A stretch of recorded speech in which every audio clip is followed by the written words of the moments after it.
ಹರಿ ಓಂ ಬಂಧುಗಳೇ, ಆಗಸ್ಟ್ 5 ಮತ್ತು 6, 2026 2 ದಿನಗಳ ಕಾಲ ಭಕ್ತರ ನಂಬಿಕೆ, ಭಕ್ತಿ ಹಾಗೂ ಆರಾಧನೆಯ ಕೇಂದ್ರವಾಗಿ ಜಾತ್ರೆಯ ಗದ್ದುಗೆಯಲ್ಲಿ ವಿರಾಜಮಾನಳಾಗಿ ಸಹಸ್ರ ಭಕ್ತರಿಗೆ ಅನುಗ್ರಹವನ್ನು ನೀಡಿದ ಶ್ರೀ ಮಾರಿಕಾಂಬಾ ತಾಯಿಯು ಆಗಸ್ಟ್ 6 ಸಂಜೆ 4:30ಕ್ಕೆ ಗದ್ದುಗೆಯಿಂದ ಭವ್ಯ ವಿಸರ್ಜನಾ ಮೆರವಣಿಗೆಯೊಂದಿಗೆ ಜಾಲಿಕೋಡಿ ಸಮುದ್ರ ತೀರದತ್ತ ಪಯಣವನ್ನು ಬೆಳೆಸಿದಳು.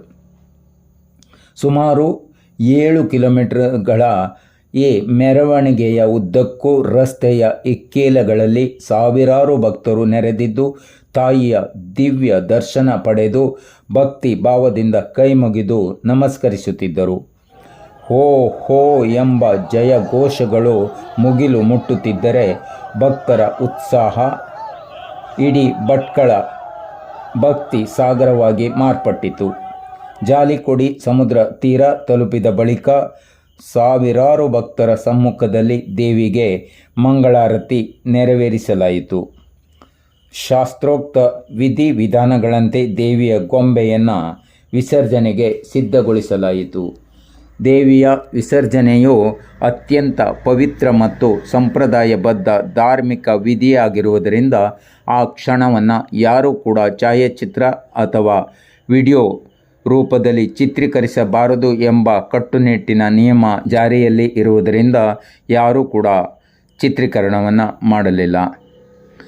ಸಂಪ್ರದಾಯಕ್ಕೆ ಗೌರವ ಸಲ್ಲಿಸುವುದು ನಮ್ಮೆಲ್ಲರ ಆದ್ಯ ಕರ್ತವ್ಯ.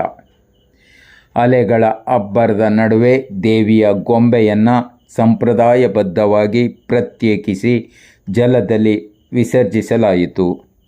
ಭಕ್ತಿ, ಸಂಪ್ರದಾಯ ಮತ್ತು ಜನಸಾಗರಕ್ಕೆ ಸಾಕ್ಷಿಯಾದ ಭಟ್ಕಳದ ಇತಿಹಾಸ ಪ್ರಸಿದ್ಧ ಜಾತ್ರೆಯು ವಿಸರ್ಜನಾ ಮೆರವಣಿಗೆ ಮತ್ತೊಮ್ಮೆ ಭಕ್ತರ ಹೃದಯದಲ್ಲಿ ಅಳಿಸಲಾಗದ ನೆನಪಾಗಿ ಉಳಿಯಿತು. ಮುಂದಿನ ಜಾತ್ರೆಯಲ್ಲಿ ಮತ್ತೆ ಬಾ ತಾಯಿ ಎಂಬ ಪ್ರಾರ್ಥನೆಯೊಂದಿಗೆ ಭಕ್ತರು ತಮ್ಮ ಆರಾಧ್ಯ ದೇವಿಗೆ ಭಾವಪೂರ್ಣವಾಗಿ ವಿದಾಯವನ್ನು ಹೇಳಿದರು. ಆರ್ಕೆ ಟಿವಿ ಸದೃಢ ಸಮಾಜಕ್ಕಾಗಿ ಈ ಕಾರ್ಯಕ್ರಮ ತಮಗೆ ಇಷ್ಟವಾದಲ್ಲಿ ದಯವಿಟ್ಟು ಲೈಕ್ ಮಾಡಿ, ಶೇರ್ ಮಾಡಿ, ಸಬ್ಸ್ಕ್ರೈಬ್ ಮಾಡಿ. ಧನ್ಯವಾದಗಳು.